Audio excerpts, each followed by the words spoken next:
Cut through the clutter with Color 10 News analyst Brian Calfano. Now on Ozarks Tonight. Good evening. Welcome to this very special edition of Ozarks Tonight. I'm joined by someone who needs no introduction to our viewers. It is, of course, Representative Billy Long. Sir, good evening. Thanks for being here. Thank you, Brian. Appreciate it. Now, got to ask you some questions about what's going on in D.C. One of the big issues for most folks watching would be the question about the president's tariffs policy.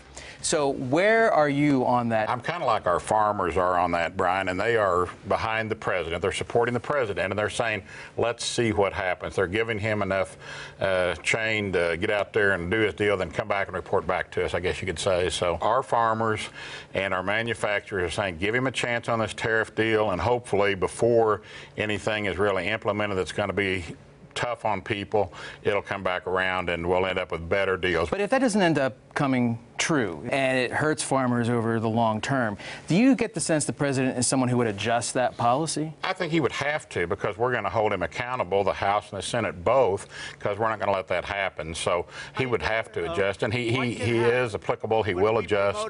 But again, like I said, he just has a completely different style than any other president we've ever had. And so he always starts out here and ends up here, but hopefully that's better than where he would have ended up if he would have just gone along to get along. People that like the president really like him. People that don't like the president really do not like him. And so we haven't seen that dynamic either. I mean, I'm a Republican. I didn't want President Obama to win. Once he won, I was willing to work with him. I'd sit on the aisle every time he came in for the State of the Union. I'd shake his hand. I'd talk to him about problems in Missouri. That's what a congressman's supposed to do. Now, you've spent a good amount of time with the president. What's one thing that we don't see about him that you, having had that access, would tell us? One-on-one, he'll listen to you, he'll sit down, he'll talk, he'll want to know what's going on in your district, how he can help in your district.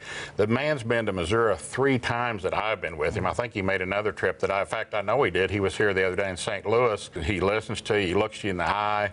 I was on Air Force One with him the other day, and I had an issue that I was working on for people in the 7th District. And I said, your problem, Mr. President, is, and I named one of his staffers at the White House. I said, he is the problem.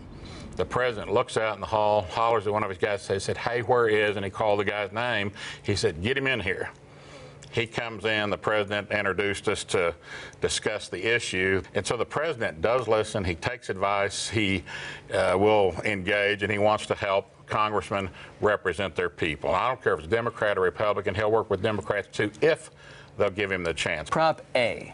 Where do you come out on that? The union folks think that it's going to, lower wages and be bad for Missouri.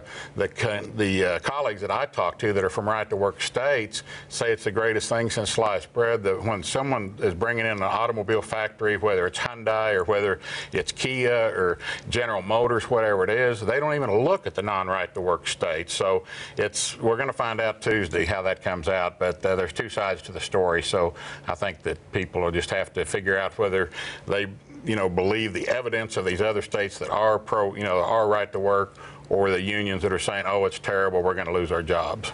Last question. How can folks get in touch with you? 889-1800.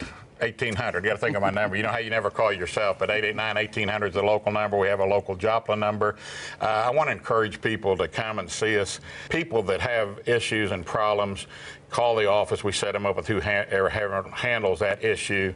Very good. Representative Billy Long, we appreciate your time tonight. Thanks for coming in. You bet. Thank you, Brian.